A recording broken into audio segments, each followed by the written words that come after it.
Hello friends, नमस्कार, good morning, good afternoon, good evening, वणक्कम, सत श्री अकाल, आदाब। जैसे कि मैंने आपको पहले अपने इंट्रोडक्शन वीडियो में बताया था कि हम एक्टिंग और मॉडलिंग को लेके काफ़ी सारे सब्जेक्ट के ऊपर बात करेंगे। तो इस हमारे पहले एपिसोड में मैं लेके आया हूँ एक बहुत ही प्यारा सब्जेक्ट, और आई एम श्योर कि आपके काफ़ी सवालों के जवाब आपको इस पर्टिकुलर शो में मिलेंगे। तो मेरा शो का नाम है कैप्सी द कूल शो। तो आइए देखते हैं इस इंट्रोडक्शन की दूसरी तरफ कि कौन है हमारा सेलिब्रिटी और वो क्या करते हैं या क्या करती हैं। In the meanwhile, please do not forget to like, share and comment, and subscription का बटन दबाना ना भूलिएगा। Thank you so much, and let's go rocking on the show. Welcome guys to our show, Capsi the Cool Show. जैसे कि आपने पर्दे पे देखा होगा कितने सारे एक्टर्स होते हैं, अलग अलग कॉस्ट्यूम्स में आते हैं। एक्ट्रेसेस हैं जो अलग अलग साड़ीज़ में आती हैं। किसी ने झुमके पहने हैं, किसी ने सैंडल्स अलग अलग टाइप के पहने हैं। फैशन शो के अंदर आपने देखा होगा मॉडल्स जब रैंप पे चलते हैं, so they change over very frequently. तो ये सब कौन करता है? यस, स्टाइलिस्ट करते हैं, stylist. So let me welcome Setu on our show. Setu has been an actor, a model, a Femina Miss India finalist, and let's hear from herself now. So Setu, welcome to the show. Thank you, Kapil. I'm just so glad कि आप इतना अच्छा content लेकर आ रहे हैं इस channel पे, where people will actually get to learn, get to know कि अगर वो किसी भी फील्ड से जुड़ना चाहें, स्पेशली जब हमारी फैशन इंडस्ट्री की बात होती है, तो कितना इम्पोर्टेंट है कि सही चैनल वो चूज करें. So that hats off to you to kind of making content like this. Thank you so much, Setu. So my first question is, Setu, how did you enter into modeling, and how did you plan something? Just would like to, my viewers would like to know about your journey. Absolutely. So ऐसा होता है ना, बचपन में जब हम बड़े हो रहे होते हैं तो हमारे काफ़ी ख्वाब बन रहे होते हैं, like I remember ड्रीम्स चल रहे होते हैं, and I remember कि या तो मुझे टीचर बनना था या मुझे डॉक्टर बनना था. That was one phase of my life, and by the time I started watching television quite a lot, and I started getting inclined towards fashion as such. I remember seeing Sushmita and Aishwarya being a part of Femina Miss India, So then I realized that maybe this is something which I am passionate about, and I need to be a model. क्योंकि थोड़ा inclination उस तरफ fashion की तरफ बढ़ रहा था. मुझे बहुत ही एक फनी इंसिडेंट भी है. मुझे याद है जब मेरा जब 12th का फेयरवेल होता है, तो आई रिमेंबर कि I went to my salon woman, because that is what we could afford at that time. Right. And I told her, ऐसे मुझे ना जैसे ऐश्वर्या ने बाल बनाए ना, ऐसे 2 लचे निकाल के बाकी ऐसा जूड़ा सेंटर पाचे वो कर दो. So I realized कि मेरा थोड़ा सा वो हो रहा है, and that's how it started, and then I kind of enrolled in a small modeling workshop. एक टाइम पे तब एक थे कोरियोग्राफर जो तब वर्कशॉप करते थे, तो उनका 17-18 दिन की वर्कशॉप थी. मैंने वो अटेंड करी और उसके बाद मैंने थोड़े फैशन शोज करने शुरू करे. But by the time I realize that I need to be on a bigger platform, and that is how I kind of entered Femina Miss India. Though which year was it? This is 97. So we go back a long way. और कपिल ने मेरी उम्र तो बताई दी आपको. नहीं बताई. 97 से कैलकुलेट करना शुरू करेंगे ना अभी. Okay. So anyway, so that is how I started my journey as a model. Okay. And then I modeled for good about time till the time I was not 24, because Miss India was when I was 18. Mm-hmm. And अगर पूरी journey देखी जाए, जब तक मैं styling की बात करूँ या कंटेंट क्रिएटर की बात करूँ, तो उसके अंदर ये है कि when I was 24 I thought मैंने बहुत सारा काम कर लिया, बहुत ट्रैवल कर लिया था. I had kind of extensively worked out myself completely. So मैंने सोचा कि अब ब्रेक ले लेते हैं, और मैंने शादी कर ली जैसे यूजुअली लड़कियाँ करती हैं भारत देश में. And then when my daughter was about 8-9 months old, that's when I decided to get back into the same industry, but this time try as being a stylist, because जब मैं मॉडलिंग भी कर रही थी तब हमारे पास स्टाइलिस्ट होते नहीं थे, at that time and era there used to be no stylist. I remember there used to be hardly any makeup artist also. I remember. So makeup artist afford करना बड़ा मुश्किल होता था, स्टाइलिस्ट का तो नाम ही नहीं था, इन 90s I am talking about. So I thought this is a good area to kind of move in and kind of also work on my passion, and that's what I kind of went ahead and did. So when did you decided from being an actor or being a model? When did you decided that styling is your forte now?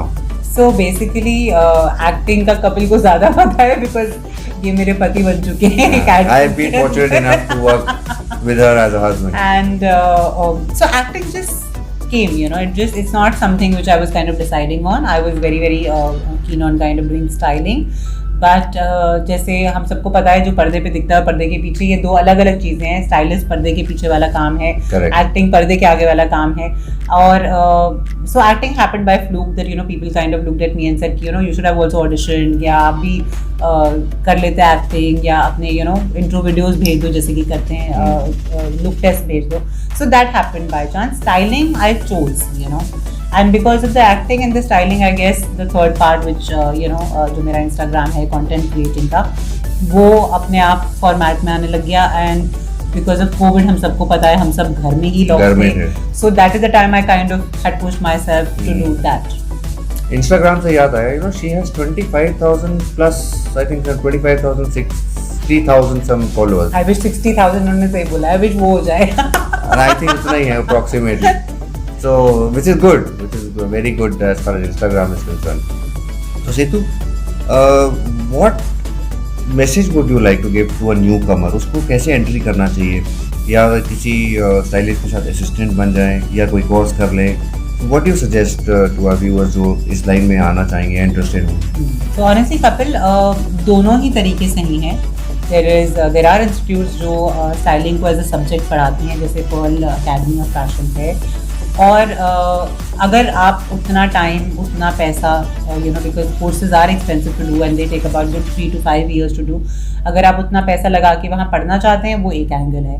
But अगर आप creative हैं और आपकी creativity दिखाने में आपको झिझक नहीं है किसी तरह की, then you can definitely go ahead and kind of ask any stylist that can be kind of work as an intern, can be kind of work as an assistant with you. And stylist लोगों को हमेशा assistants की कमी रहती है, to be very honest, 2 भी हो जाएंगे 3 भी हो जाएंगे तो भी हमें लगता है कि हमारे हाथ अभी भी कम पड़ रहे हैं। Exactly. बिकॉज इतने कभी शूट्स में कभी को भी पता है 4-5 कैरेक्टर होते हैं, कभी 10 लोग भी होते हैं। So for a stylist having an intern is a very good idea. So you can try both the things, whatever suits, whatever works for you. Okay, so coming back to shoots, हम shoots की बात कर रहे थे, जो characters होते हैं, characters के अंदर से एक डायरेक्टर को कन्विंस करना, बिकॉज डायरेक्टर का एक अपना विजन होता है, he has his own ideas, and of course being a stylist you have your own ideas. How easy or difficult it is to convince a director कि ये इसके ऊपर शूट करेगा या इसके ऊपर शूट नहीं करेगा, या ये बैकग्राउंड आप यूज मत करिए, बिकॉज डायरेक्टर का after all director they have, so how do you cope up with that? So ऐसा बहुत बारी होता है कि कभी आपको डायरेक्टर की सुननी पड़ती है, कभी डायरेक्टर को आपकी सुननी पड़ती है, let's be honest, because कभी कभी ये होता है कि ठीक है, convincing part does play a role, because कई मेरे ऐसे भी शूट हुए हैं कि लोगों ने मुझे लोकेशन नहीं भेजी है, लोगों ने मुझे सिर्फ आर्टिस्ट भेजे हैं या मॉडल भेजे और उन्होंने बोला कि अच्छा ये लुक गुड है, ये कपड़े ले आओ, and when I have reached the location I have realize कि अगर पिंक बैकड्रॉप है तो मैं उस पर डेफिनेटली कुछ पिंक नहीं पहना पाऊंगी लड़की को। सो ऐसी काफ़ी सारी चीज़ें, but I guess it's always a team work, so कहीं ना कहीं वो मिलजुल के काम हो जाता है। सो काम तो हो जाता है, लेकिन से एक एग्जांपल लेते हैं, एक शूट के अंदर से अराउंड यू हैव 10 कैरेक्टर्स और may be 15 characters, obviously with single person it is not that easy to, so how do you source and where do you source your, it's a question which is very secretive, it is very secretive question। ये secretive नहीं है Kapil, honestly नहीं, मैंने कुछ stylist से बात की थी, उन्होंने मुझे बोला कि सर अभी can't tell कि हम लोग कहाँ से सोर्स करते हैं। Yes, नहीं honestly Kapil, I kind of even on my Instagram if you actually see, तो अगर वो सरोजनी से खरीदा हुआ कपड़ा है, टू बी ऑनेस्ट, तो मैं बोलती हूँ सरोजनी से, अगर वो जनपद से तो मैं बोलती हूँ जनपद से, अगर वो ज़ारा से तो मैं बोलती हूँ ज़ारा से, you know. So I am being very upfront about it. So sourcing बहुत सारे लेवल्स में करनी पड़ती है, डिपेंड करता है कि कितना ब्रांड का बजट है, पहली बात, क्योंकि हर एक स्टाइलिस्ट को एक बजट दिया जाता है काम करने के लिए, जिसके अंदर आपको कपड़े करने हैं, जिसके अंदर आपको एक्सेसरीज करनी है, and by accessories I mean everything, there footwear, there jewellery, watch, hat, cap, सब कुछ मिला जुला के आपको एक बजट दिया जाता है और आपको उसी बजट में काम करना है. तो अगर बजट कम है तो सरोजनी नगर, बजट ज्यादा तो ज़ारा. आपने जवाब दे दिया है. राइट. सो एक बजट पे डिपेंड करता है. It's yeah okay, that's a very nice thing. Now अभी I want to ask this question again if I have not asked. How do you cope up with being a fashion stylist, I mean fashion blogger, and being a stylist on the set? What is the difference between both of them? Because I've seen you now being more active on being fashion as a fashion blogger. Yeah. So how do you comment? What is the difference between both of them? I would say as a stylist, there are a lot of things which you have to do before actually reaching the shooting day. जैसे हमारे shoot day होते हैं, जैसे हम आप और मैं acting वाला काम करते हैं तो हमें एक स्क्रिप्ट मिल जाती है, एक लुक टेस्ट मिल जाता है, ज़्यादा से ज़्यादा एक स्टाइलिस्ट बोल देता है कि 2-3 कपड़े उठा के ले आना, और उसमें से कुछ ना कुछ हो जाता है. बट एज अ स्टाइलिस्ट हमारा दिन शुरू होता है from the time of talking to the agency, getting the look board, looking for clothes according to that look board which should fit those models और दोज एक्टर्स, बिकॉज हर एक actors का या मॉडल्स का साइज देना पड़ता है, उस हिसाब से काम कर. तो बहुत ही बैक एंड में होमवर्क है as far as styling goes, be it for a TVC or be it for any editorial shoot. As far as fashion blogging comes, तो ऐसा होता है ना कि it's my own baby, like this show is your baby, right? So this is my own baby. I want to kind of create content for the viewers जो fashion sustainability को दर्शाए. I want to create content for viewers जिनको सही राय में दे पाऊँ, चाहे वो beauty product हो, चाहे वो किसी भी तरह का गारमेंट रेंज हो, कोई भी ब्रांड जो आ रही है नई, और अगर उन्होंने किसी के साथ कोलैब भी किया है, for example like I had done an collaboration which was there with Sabyasachi and H&M, so I had kind of featured them also, I had done couple of stories also for them, because I am like कि मेरा काम ये है कि जो मैं दिखा सकती हूँ अपने दर्शकों को as far as Instagram goes, मैं वो दिखाऊँ, डिफरेंट तरीके से एक ड्रेस को पहनना सिखा सकूँ कि कैसे, जैसे अभी फॉल चल रहा है, तो for example I'm going to do it this very close. Yeah, I saw one of your. हाँ, so मैं ये करती रहती हूँ. जैसे कल मैंने एयरपोर्ट लुक किया था, so it was like you're just kind of moving out of the airport, but in different looks, because even if women we think we belong to different age, different category, and all of us like to dress up also differently. Absolutely. So ये फर्क है कि this is my own baby as far as styling goes. आप किसी के लिए काम करते. आप किसी के लिए काम करते. Great. So any closing comments for our newcomers or maybe for people who are already in the industry? दोनों चीज़ें अलग अलग है. For the newcomers I am going to say कि बहुत इंपॉर्टेंट है कि आप राइट एजेंसी से जुड़ें, राइट चैनल से जुड़ें, राइट लोगों से जुड़ें, बिकॉज अभी भी बहुत लोग हैं जो फ्रॉड करते हैं. आपको भी पता है, मुझे भी पता है. बहुत एजेंसीज हैं जो आपको बोलेंगी कि हमें 1000 रुपीज़ दे दो एज अ रजिस्ट्रेंट फी, हम आपको काम दिला देंगे. और ऐसे बहुत लोग मेरे को बाद में फ़ोन करके बोलते हैं कि मैम काश हमें पता होता कि ऐसा सब नहीं करना है. So please watch out. It's a good line to be, but अपना चैनल सोच समझ के चूज करिए. अगर कोई आपकी हेल्प कर सकता है, I am always willing to help. I am sure Kapil is also somebody who is willing to help.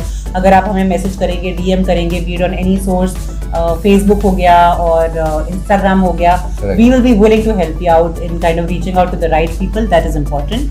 जो लोग ऑलरेडी इस इंडस्ट्री में हैं, चाहे वो एक्टर्स हैं, चाहे वो मॉडल्स हैं, एक चीज़ मैं हमेशा कहना चाहूँगी कि मैंने थैंकफुली सबके साथ काम किया. फॉर एग्जांपल जो अभी मेरा वीडियो था, आई हैड वर्क विद अखिल सचदेवा जो सिंगर हैं, गुरमीत चौधरी जैसे जो बहुत ही फेमस हैं अपने ही तरह एंगल में, उनके साथ काम किया. And the best part is I always tell everybody, चाहे आप शुरू कर रहे हैं, चाहे आप अपनी मंजिल पे पहुंच गए हैं, ग्राउंडेड रहिए, हम्बल रहिए, पोलाइट रहिए. और ये भी हो सकता है कि आज जहाँ आप हैं उस कोई और भी उस सीढ़ियाँ चढ़ रहा है वहाँ पहुँचने के लिए. So just stay humble and stay grounded. Absolutely. That's beautiful words shared by Setu. And देखो मेहनत तो है, इस मुकाम पे पहुंचने के लिए मेहनत तो लगेगी, और मेहनत से जो डर गया वो कभी सक्सेस की सीढ़ी नहीं चढ़ सकता। लेकिन राइट डायरेक्शन मिलना बहुत ज़रूरी है, और हमारे चैनल का पर्पज़ ही यही है कि आपको राइट डायरेक्शन देना। So you can get in touch with Setu. We will share her Instagram link, Facebook, YouTube, and her contact number also. You can DM directly to her, whatever questions you have. And please do not forget to like this channel, share this channel, and subscribe to this channel. And thank you so much for being patient with us. Till then, we will come out with a new celebrity, new personality on the new subject. Thank you so much, and thank you, Setu. Thank you so much. Thank you, Kapil. It was an honor to be here and Same kind here, of same talk here. about my life. Thank you.